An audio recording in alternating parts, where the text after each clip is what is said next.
ایک نوجوان ہمارا طبیعی دوست گلاسگو میں رہتا تھا، وہ بیمار ہو کے ہاسپٹل گیا ہے، تو اس کی جو اٹینڈنٹ نرس تھی اس نے 3-4 دن کے بعد کہا کہ آپ مجھ سے شادی کریں گے؟ اس نے کہا میں مسلمان ہوں، تم کرسچین ہو؟ کہا میں مسلمان ہو جاؤں، اگر آپ شادی کرتے تو میں مسلمان ہوں۔ اس نے کہا تم کس وجہ سے مجھے یہ پیشکش کر دیں؟ وہ کہنے کہ میں 3 دن سے تمہیں دیکھ رہی ہوں تو کہ تم نے ایک دفعہ بھی نظر اٹھا کے مجھے نہیں دیکھا، میں نرس ہوں، میری زندگی یہاں گزری ہے، میں نے کوئی نوجوان ایسا نہیں دیکھا جو لڑکی کو دیکھ کے نظر جھکا لیتا ہو، میں پہلی دفعہ اپنی زندگی میں کسی کو دیکھ رہی ہوں کہ جب اس کے سامنے میں آتی ہوں تو اس کی نظر جھک جاتی ہے، تو مجھے یقین ہو گیا تیرے اندر سچائی ہے۔ وہ مسلمان ہو گئے، اس نے آگے کتنی بچیوں کو مسلمان کیا۔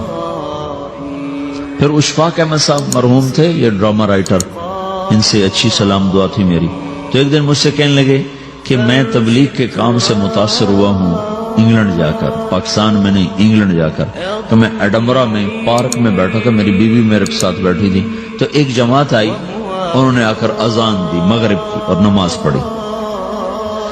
نماز کے بعد 13-14 لڑکیاں بھاگ کے آگے آئیں ان سے بات کرنے کے لیے، تو میں نے بیوی سے کہا آؤ سنو یہ کیا کہنے کہتے ہیں، تو کہا ہم دونوں بھی پہنچے، تو جس نے جماعت کرائی تھی اس کو ایک لڑکی آگے بڑھ کے کہتی آپ کو انگلش آتی؟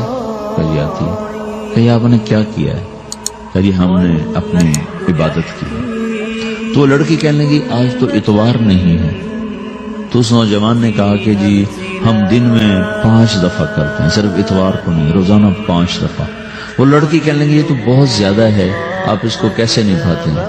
تو اس نے اس کو جواب دیا، 2-3 سوال اس نے اور کیے، جواب دیا، تو کہنے لگی اچھا بہت مہربانی، اس نے سے ہاتھ بڑھایا آگے ملانے کے لیے تو وہ نوجوان کہنے لگا میں آپ سے معافی چاہتا ہوں، میں آپ کو ہاتھ نہیں ملا سکتا۔ تو اس لڑکی نے کہا کیوں؟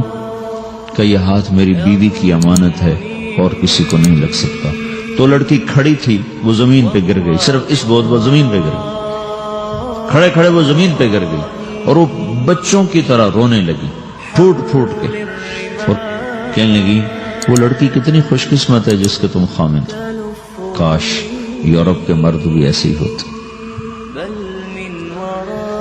جس رب نے نفسیات بنائی ہے وہ اگر کوئی عورت کپڑے اتار دے تو اس کی نفسیات بدل جاتی، چاہے وہ مغرب میں پیدا ہو چاہے وہ مشرق میں پیدا ہو۔ عورت کی نفسیاتی حیا ہے اور وفا ہے، کسی وفادار کی تلاش ہے، تو وہ اس کو پتہ بھی نہیں ہے کہ مشرق کا حیا کیا ہے، لیکن وہ اس کو اللہ نے عورت بنایا ہے، اس کے اندر کی وہ نہیں مر سکتی چیز۔ کاش یورپ کے مرد بھی ایسے ہوتے۔ اور آنسو پوچھتی ہوئی وہاں سے اٹھ کے چل دی۔ تو اشفاق صاحب مرحوم کہنے لگے میں نے اپنی بیوی سے کہا بانو آج وہ تبلیغ ہوئی ہے کہ لاکھوں کتابیں بھی چھپ جاتی، وہ کام نہ ہوتا جو یہ نوجوان اپنے عمل سے کر گئے۔ تو میرے عزیزو کٹی پتنگ نہ بنو، اپنی کٹی پتنگ کی منزل کوئی نہیں رہتی۔ اللہ اس کے رسول کے ہاتھ میں اپنے ڈور دے کے چلو، اللہ اس کے رسول کی غلامی میں اپنے آپ کو چلاؤ تو اللہ تمہیں بھاگ لگائے، عزت بھی دے گا۔ اپنی منمانی میں کوئی راحت نہیں، اللہ کی قسم کوئی راحت نہیں۔ 6 بر اعظم پھر کے تمہیں بتا رہا ہوں کہ جو اپنی ترتیبوں پر چلنے والوں کے دکھ آپ لوگ اندازہ نہیں لگا سکتے۔ چلنا ہے تو اللہ اس کے رسول کی زندگی کو اپنا کے چلو، اللہ تمہاری دنیا بھی سکھ والی بنائے گا، آخرت بھی سکھ چین والی بنائے گا۔ لیکن یہ سیکھنا پڑے گا، سیکھنا پڑے گا۔ تبلیغ اس کو سیکھنے کی محنت ہے اور اس کو آگے پہنچانے کی محنت ہے۔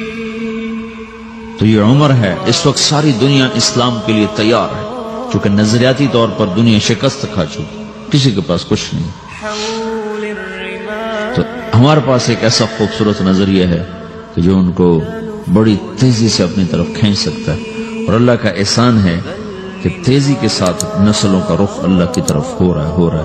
تھوڑی ہمت کرو، چھٹیوں کا وقت تبلیغ میں دو، باقی وقت اپنی تعلیم کو دو، گھر جاؤ تو ماں باپ کے خادم بن کے رہو، نوکر بن کے رہو۔